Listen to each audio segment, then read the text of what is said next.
Hello everyone, and in today's video we're going to talk about the 3 lessons for freedom and success, a summary from my learnings from the book Outwitting the Devil by Napoleon Hill. And the book is a fictional interview between Napoleon Hill and the devil, and it's an interview process like he did multiple times with so many business leaders in the 20s, in the 30s, and he's most well known for the book Think and Grow Rich. The actual book never been publicized until 2011. But in this video, we're going to talk about the 3 lessons that I've dug a little bit deeper and from my understanding of the book and what we can find out in terms of lessons and learnings. So this is what we're going to talk about in the video. Let's get into it.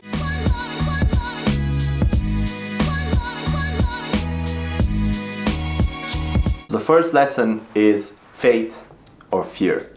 And in this lesson, Napoleon Hill was trying to come to the conclusion that the devil is operating from people's fears, and we have this notion of the other self that is within ourselves that is always trying to make us thinking of the positive perspective and always trying to make us go ahead and achieve and actually believe in the things. And that's the target, let's say, of what the devil is trying to, based on the book, what the devil is trying to create fear on, and in terms of undermine our abilities, undermine our dreams.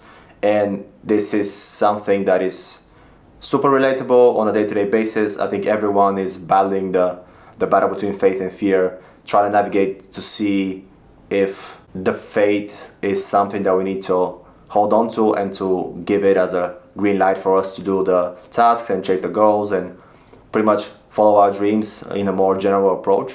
But at the same time, the fear is constantly there, and it's constantly in our subconscious trying to make us not do and kind of stay in our comfort zone.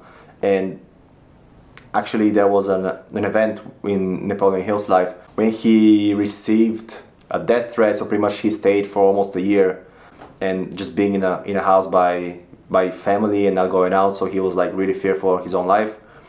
And something that Dale Carnegie told him is that, I'm paraphrasing, is that you always have these dualities. You always have the fear element, you also have the faith element, and you're not going to grow if you're just stuck in fear mode and you're just stuck in being in the comfort zone and just not exploring the potential that you have. So this is the first step. Is pretty straightforward. Most of us know about it, but it's a good lesson to be relearned and kind of like cemented in our heads in terms of different lessons and different perspectives.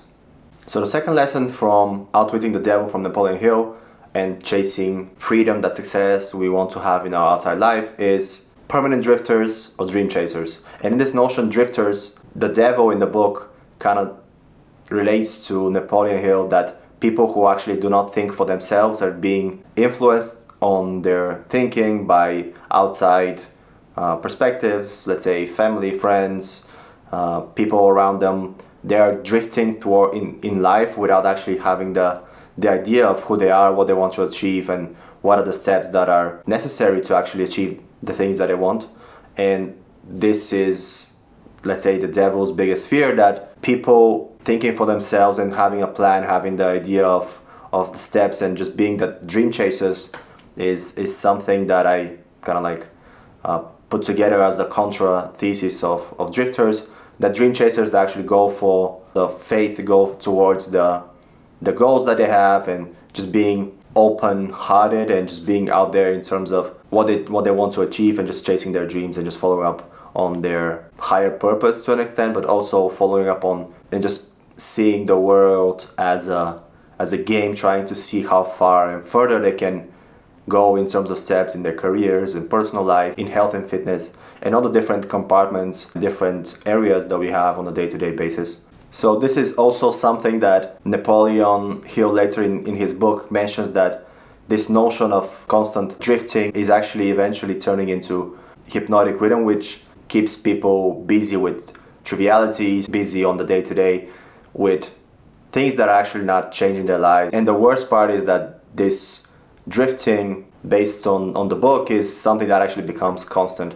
So this is something that we all should strive to move away and navigate away towards, and to kind of be in charge of our brain, quote unquote, and see if we can navigate that and create certain boundaries and see if certain things that are just happening in our brains, this is closely related to the meditation and quieting down the reptilian brain, I think it's called, and just getting rid of these ups and downs on a constant basis that are happening on a day-to-day, just being influenced by the outside world.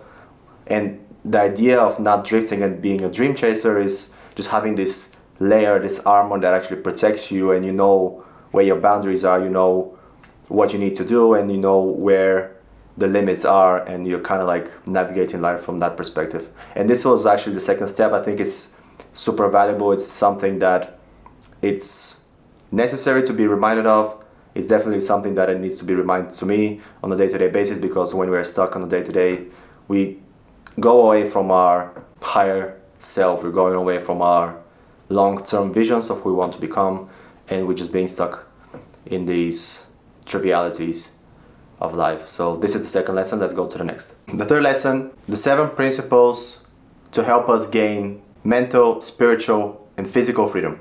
So in this lesson, coming from the book's perspective, Napoleon managed to open and converse with the devil and kind of like open him up to reveal the secrets and the things that people can do to actually manage to win and to outwit him in their day-to-day lives. So the following list is something that is going to be super straightforward. So those are the 7 lessons. I think they're valuable for everyone to at least think about, and let's go through the list. And the first principle is definiteness of purpose.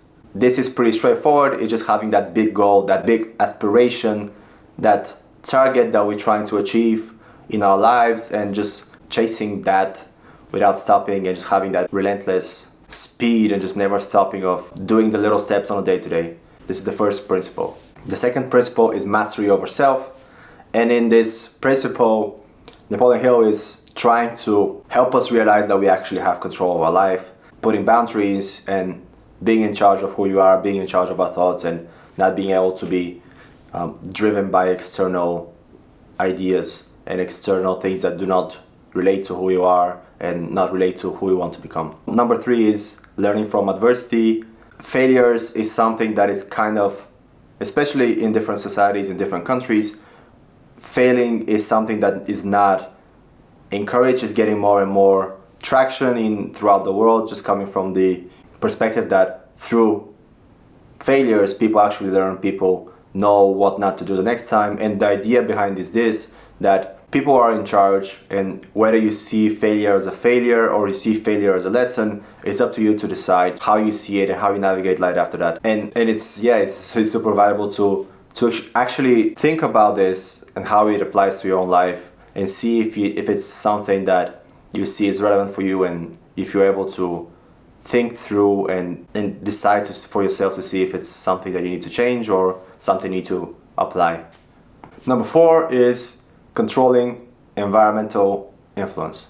And this relates to the people you surround yourself with, in terms of who they are, in terms of what their goals are, in terms of how they see the world. So you still have the idea that you actually are in control. You know who you want to become, you know what type of environment you want to be associated with or to be driven with, and to be a person that actually is growing in that environment. Maybe you're going to have different environments that you, in specific environments, you're going to be the person that actually helps pull people up.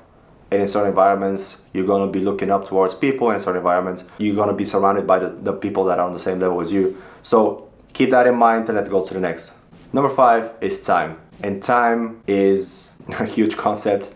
Everyone understands what time is, but you can use time in a variety of manners. You can use time that actually going to be beneficial for yourself, for your family, for the society, or it can be something that you're actually going to punish yourself. You're going to be fearful, you're going to be closed off from the environment, you're going to be closed off from your friends and outside world. And this is also a switch that happens in your head once you realize that we are, to an extent, we're in charge of our time, we're in charge of our lives, but the time is not infinite. The time is ending at a certain point in the future, and we have a certain amount of time on earth that we can do things that we want. We can do things that are actually going to benefit the environment, going to benefit the specific industry that you're in, that you're gonna grow and you're gonna achieve certain success, depending on what actually interests you and how do you perceive the outside world. And it's a broad concept, but keep that in mind. Let's go to the next. Number 6 is harmony. And this relates to my understanding of life.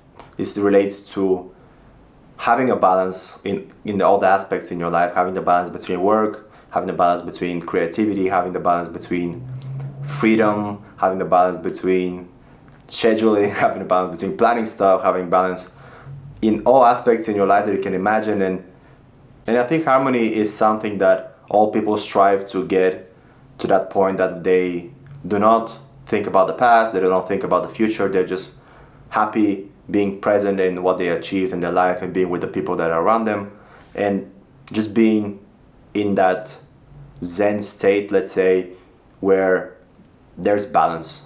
And to me, that's what harmony is. Harmony is the balance between the different aspects of life, the different times of your day, and we can go into details, but this is the general concept of harmony. Let's go to the next and the final 7th principle. And the 7th principle is caution. And behind caution, Napoleon Hill means to first think before you act and to never stop acting. And the idea is think about the consequences, but not let your brain take over your thought process, just paralyze you out of fear of what might happen next. And most of the time, all those scenarios that we contemplate, all the scenarios that we create in our heads of what actually might happen in the future never come to fruition. And at the end of the day, through personal experience, I think it's super valuable for people to actually go outside and open themselves and to create, even though they might get mocked at or people might not like what they're doing or just receive negative feedback. But at the end of the day, it's something that you do that actually is going to help you in the steps towards your ultimate goal, and at the same time going to help you grow and actually going to see what works and what doesn't through the trial and error process of life and navigate that as well. But also you're going to satisfy that internal curiosity that you might have for a specific topic or a specific niche. And this is more valuable than actually being bombarded by the negative comments. So I think it's more valuable to do it from the just doing it because you want to do it, but doing it because it's something that actually gonna push you towards your ultimate self. And those have been the 3 lessons for freedom and success from the book Outwitting the Devil by Napoleon Hill. The steps are pretty straightforward. So are the principles from the 3rd step. I'm gonna write everything down in the description. You're gonna be able to check out the book down below in the link. I'm trying to be as regular as I can be and just uploading once a week all my videos. Let me know what you think about this one in the comments down below. Thanks a lot everyone for watching. Please like, comment, share, and subscribe to my YouTube channel. I really appreciate every single one of you that actually took the time out of the day and stay in front of your device to watch and think and contemplate with me on the topics that I brought up in this specific video. So thanks a lot everyone for watching. I'll see you in the next one and take care. Bye.